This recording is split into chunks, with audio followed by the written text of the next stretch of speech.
I finished my associate's degree and my bachelor's in finance by the time I was 19, entirely through accelerated online pathways.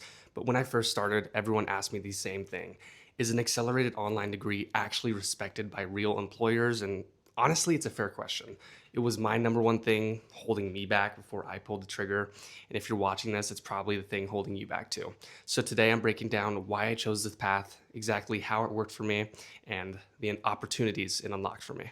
Let's start with why I went online in the first place, because my reasons are probably a lot like yours. I didn't want the traditional campus experience. I know that sounds crazy to some people, the dorms, the football games, all of that. But when I actually sat down and thought about what I was paying for, most of it wasn't education, it was commute. It was sitting in a lecture hall at 8 a.m., listening to something I probably could have read in 20 minutes. It was a rigid schedule built around the school's convenience, not mine. And here's the thing about me, I am a night owl. My brain turns on at 10 p.m. Traditional college punishes people like me. You're forced into morning classes, fixed exam times, a semester calendar that moves at one speed, whether you're ready to go faster or not. I needed a system that fit around my life, my work, and honestly, my weird sleep schedule, not the other way around. So I started researching and I found out something that most high school guidance counselors will never tell you. You don't have to earn your degree one semester at a time.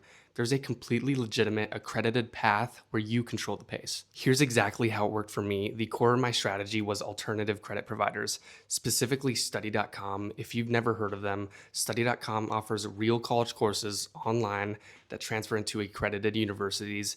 You watch the lessons, take the quizzes, pass the exams, and those credits count. No waitlist, no semester schedule, no sitting through 16 weeks of material.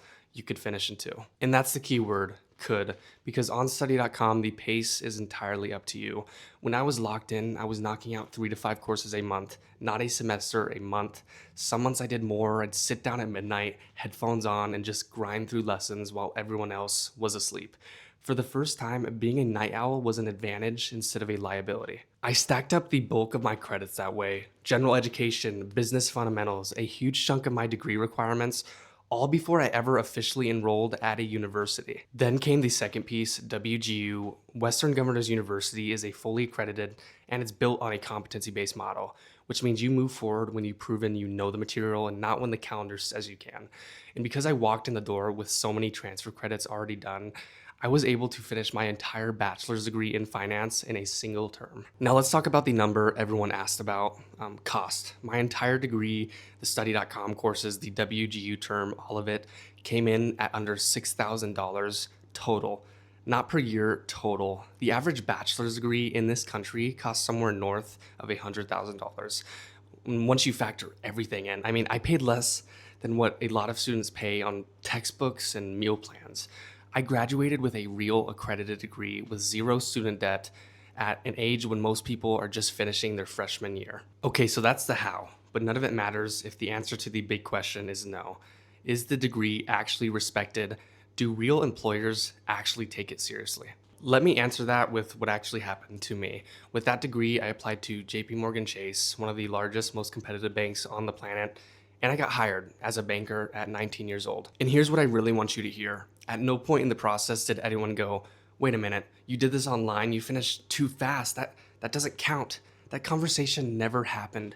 What recruiters saw was an accredited bachelor's degree in finance, because that's exactly what it is. WGU is regionally accredited, the same gold standard accreditation as your big name state school. On paper, my degree checks the exact same box. But it actually went further than just checking a box. When my path did come up in interviews, it wasn't a liability, it was a talking point.